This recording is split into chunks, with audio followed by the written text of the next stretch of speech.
I've had fun researching MBTI over the last 3 years. I was introduced to it by a friend from uni through the 16 Personalities website. At first, after taking the test and scoring INTJ, I was really impressed with how accurate a lot of the information presented was. But that's just the first step into discovering the world of personality types and MBTI. I decided to read all the information on all 16 types found on the website and started watching YouTube videos of the 16 types reacting to different situations. The most important concept it introduced to me was the idea that everyone thinks differently. This wasn't obvious to me at the time, that everyone has a different way of processing information and reacting to situations, based not only on their genetics but also their environment when they were growing up. Now I explain some important caveats that I discovered while exploring this new world of information. Whilst it feels like a good place to start for understanding yourself and other people, it's actually impossible to accurately categorize every single human being into one of 16 boxes. More important than understanding 16 personalities is to understand the system that it uses, which is a hybrid amalgamation of MBTI and the Big 5 personalities. These are separate systems with somewhat similar methods for measuring your personality traits. The Big 5 measures extroversion, openness to experience, agreeableness, conscientiousness, and neuroticism, corresponding to the 5 letters found on your 16 personalities type.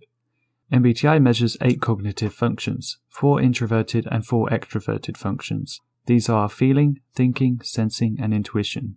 It's a combination of these functions that help to explain how you process and react to the world. 16 personalities is not based on the MBTI's cognitive functions, but a good test to know how you do score on these functions is Sakhanova. You might find that your result on both these websites is the same, and you might not. Sometimes you can relate to more than one type or to none at all. Which brings me to my next caveat.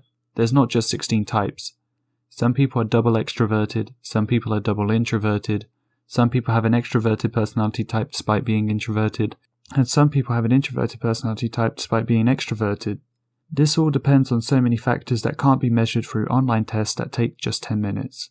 And the way that each cognitive function works varies from person to person. There are multiple systems that are similar to MBTI like socionics or even the Enneagram, but they're not the same thing. You could add more dimensions to the 16 to more accurately categorize everyone's personality type, but then there'd be 32, 64, 128, 256 or even more personality types. The whole point is that this isn't an exact science, nor should it be treated as one, but it is a stepping stone for understanding yourself and others. I predict in the future that this will be more prevalent in social media and matchmaking services, whether it be for friendship or for romance, but this might not be made obvious in the forefront of an application, and instead might be running in the background without us being aware. People who enjoy psychology can have a fun time researching this, but before they go exploring they should know a few things. This isn't a science, this is incredibly subjective. No matter how much you learn, you won't know it all. You can get stuck trying to guess a person's personality instead of focusing on the conversation. The Big 5 personalities is more credible scientifically and worth researching. Learning the MBTI cognitive functions is essential. Everyone is introverted and extroverted and has every cognitive function. And personalities fluctuate. Anyone can get different scores depending on the day.